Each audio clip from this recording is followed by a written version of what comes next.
Some individuals have long asked whether conflict, in all its forms, can end abruptly, rather than gradually. This inquiry raises subtle points about how the brain is conditioned, how the concept of time is used psychologically, and what it might mean to be free from entrenched patterns. Many have observed that the brain, through long-standing evolution and cultural conditioning, seems almost wired for conflict. This is not surprising if one considers how groups of humans have struggled for resources, engaged in ideological battles, or dealt with inner contradictions. The notion that this deep-rooted tendency could vanish in a single moment may appear almost too radical to consider. However, some suggest that it is only radical when examined through the habitual lens that insists on slow, methodical steps toward change. A core question is whether the brain, so thoroughly shaped by conflict over millennia, can perceive the nature of its conditioning with absolute clarity and thus break free of it instantly. Some might consider this an unreal fantasy, pointing out that habits often take time to unlearn. Yet a different perspective proposes that, in the realm of the mind, time itself is part of the issue, because the psychological use of time, believing one will become free tomorrow, may merely extend the existing pattern of conflict into the future. The contradiction is subtle. People often feel, perhaps a bit of effort each day will, over time, break these chains, but that approach can keep the mind trapped in the very system it aims to escape. Conflict persists as an internal cycle of postponement and renewed effort. Some individuals notice that trying to solve conflict using time can reinforce the conflict. This is due to the fact that every attempt to gradually dissolve inner contradictions presupposes a self that will one day be free, that will discipline or mold itself into a better version, but that self-construct might be the source of the struggle. The consistent question is whether a direct insight can reveal that the self doing the work and the conflict it tries to resolve are interwoven aspects of one mental pattern. If a mind can see that in a flash, the entire project of using time to solve a psychological dilemma might be dropped. Such a dropping is not about ignoring real-world responsibilities, nor does it negate that time is crucial in practical fields like technology or biology. It simply means that psychological becoming, I am this but will be that tomorrow, may be flawed because it perpetuates internal division. It helps to explore why conflict emerges so naturally. Throughout history, social structures have often demanded competition. Personal relationships can become battlefields of desire, fear, or misunderstanding. Internally, there are tensions between what one is conditioned to do and what one feels one ought to do, or between contradictory desires. Most people attempt to resolve these tensions by disciplining themselves, escaping through various distractions, or relying on external authorities. Some might resort to substances or any number of diversions to numb themselves. Others engage in complex rituals or strict regimes, hoping these will gradually lead to harmony. But is there a more immediate way which does not depend on time? Some people ask whether clarity of perception itself can be so penetrating that all illusions drop away at once. This does not mean a magical event that solves every life problem, but rather an instant recognition that the core conflict mechanism is sustained by the belief that time can fix inner contradictions. If one genuinely sees that the psychological tomorrow is an illusion, because the future cannot retroactively heal present conflict, this recognition might create a break in the old pattern. That break is sometimes described as a cracking of the enclosure that holds the brain in habitual conflict. Some from a Hindu perspective or other traditions have looked into these questions, often concluding that the mind's restlessness can be calmed through meditation, prayer, or devotion. Certain practices might suggest that an individual should surrender to a deity or to the universe. Meanwhile, other perspectives suggest that any approach relying on an extended timeline, any plan that says eventually, with enough discipline, the mind will be at peace, might be just another strategy that delays direct insight. Some individuals have said that there is a difference between the chronological time needed to learn a skill and the psychological time that fosters inner division. Mastering a language, for example, certainly requires months or years. But does understanding the nature of conflict need a similar incremental process?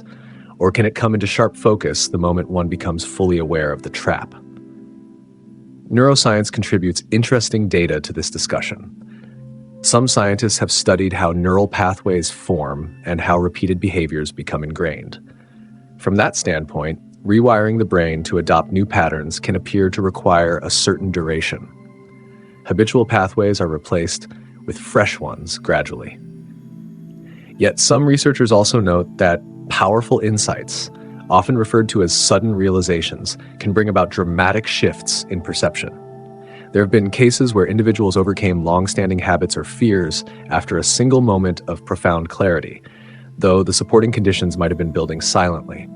Even so, those conditions do not necessarily mean that the final transformation is a slow, methodical climb. It can be more like a sudden leap. This does not contradict the day-to-day reality of learning or the necessity of time in practical areas. Rather, it highlights that psychological freedom may operate according to a different dynamic. If the fundamental problem is the mind's assumption that it needs time to solve its own conflicts, then continuing to rely on that assumption might lock the brain in conflict indefinitely. Some teachers or wise individuals throughout history have pointed out that once people see beyond any doubt that gradualism is ineffective for ending internal strife, the entire enterprise of hoping for tomorrow shifts. The next question is how to see that with absolute clarity, rather than just discussing it as a theory. When a person recognizes that the usual strategies, discipline following spiritual authorities, analyzing the problem step by step, might all still function within the same pattern of time-based thinking, something unexpected can happen. The realization itself is a decisive act, not the result of multiple small acts. This difference can be compared to noticing a serpent in the grass immediately. There is no question of slowly discerning over days whether it is a rope or a snake. In that sense, some suggest that an urgent and wholehearted observation can reveal the nature of conflict far more effectively than any protracted plan.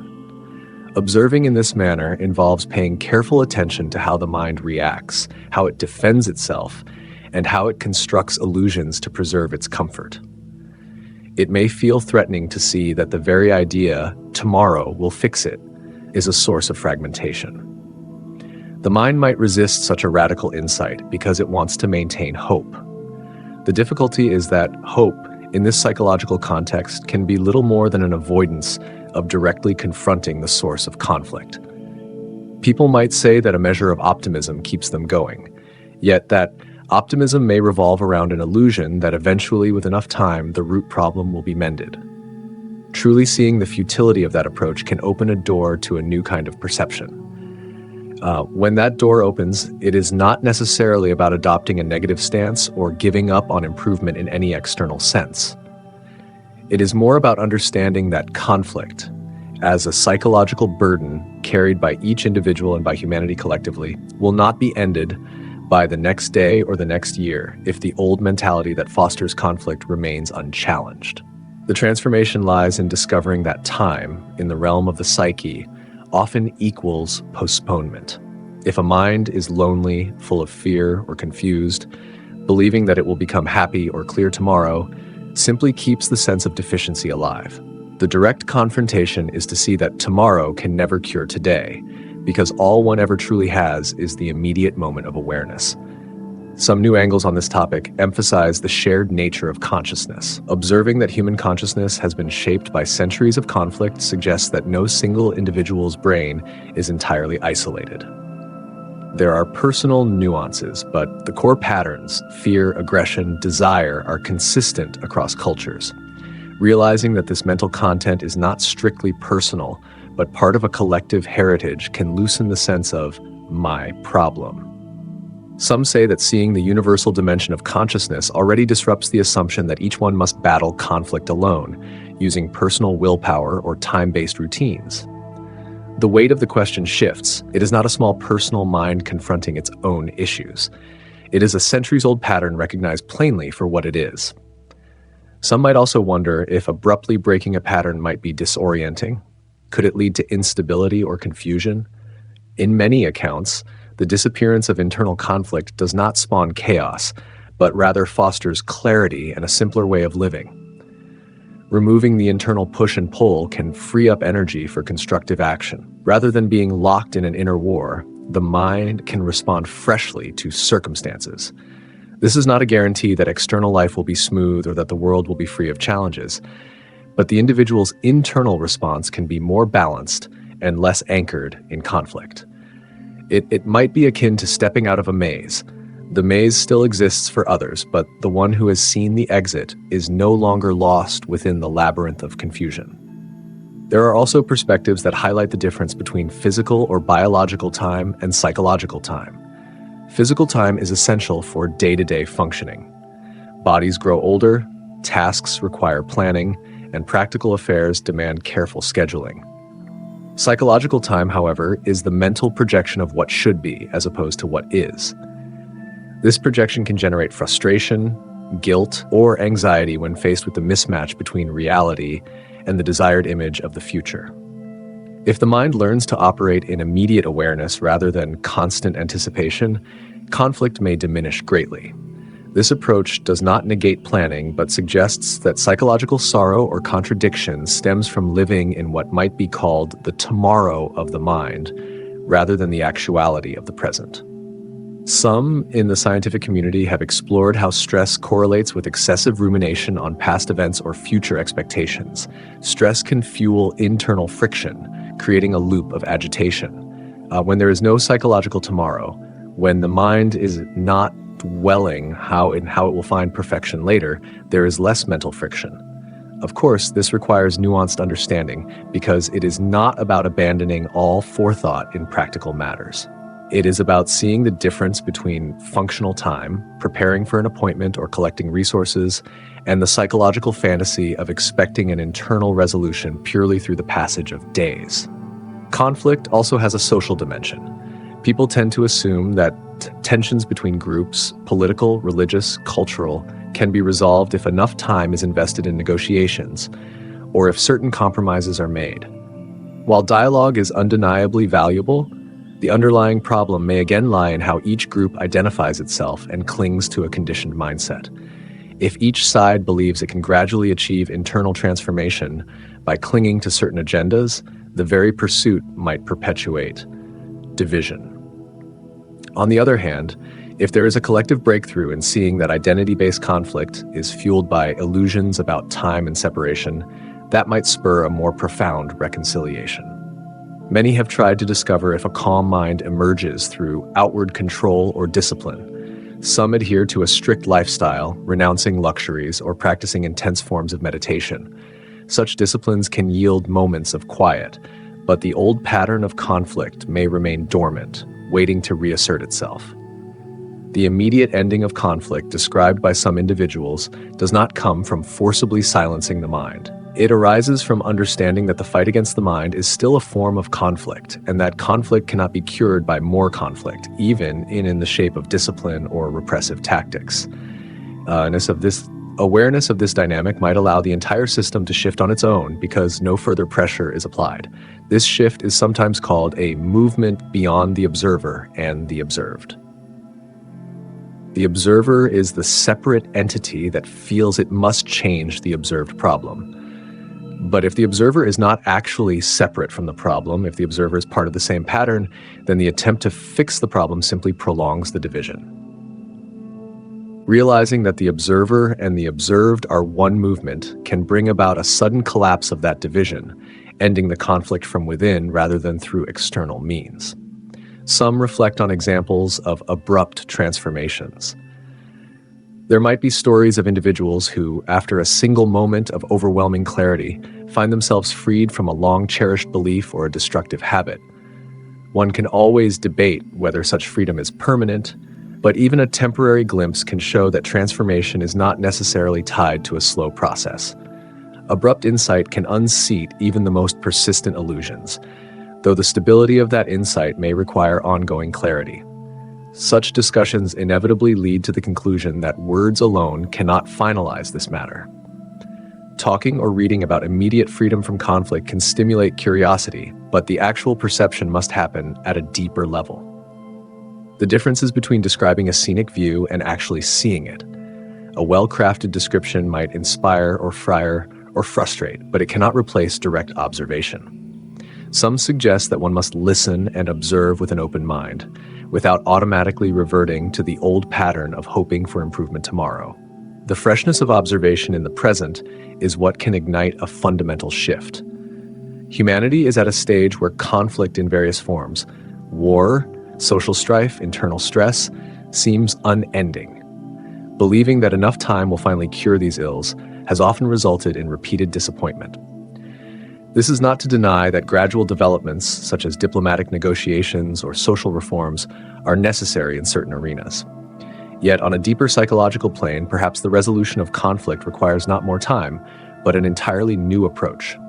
If the notion of deferring peace to the future is itself a root cause of division, then the only true remedy might lie in a profound moment of insight. Such insight sees that the brain, for centuries, has adapted to conflict, and that continuing to rely on time for an internal breakthrough might ensure the pattern never ends. Some might find it unsettling to contemplate the possibility that old psychological conditioning could collapse in a single moment of clarity. But if the alternative is to remain entangled in endless struggle, the unsettling nature of that possibility might also be its promise. A brain unburdened by psychological time can engage with life more directly, meeting challenges without the perpetual weight of unresolved conflict. This does not ensure perfection in every outward sense, yet it offers a significant shift away from the tension that arises when the mind splits itself into the one who struggles and the struggle itself. Observing this with seriousness can open doors. The plain fact is that time has not solved many deep-rooted conflicts in the psyche, and continuing to rely on time may simply sustain them. Recognizing this might be the first crack in the pattern. That recognition is not theoretical. It is experiential. Once it is deeply seen that the psychological tomorrow is an illusion, the mind might drop the habit of seeking solace in the future. That dropping is immediate, not gradual. In that immediate space, conflict can dissipate as the observer and the observed cease to be locked in their old dance. The question then is whether anyone is prepared to see this for themselves, without postponement and without hoping for a better outcome just around the corner. If there is genuine openness to that possibility, the pattern may indeed break at once, allowing for a radical departure from the familiar territory of conflict.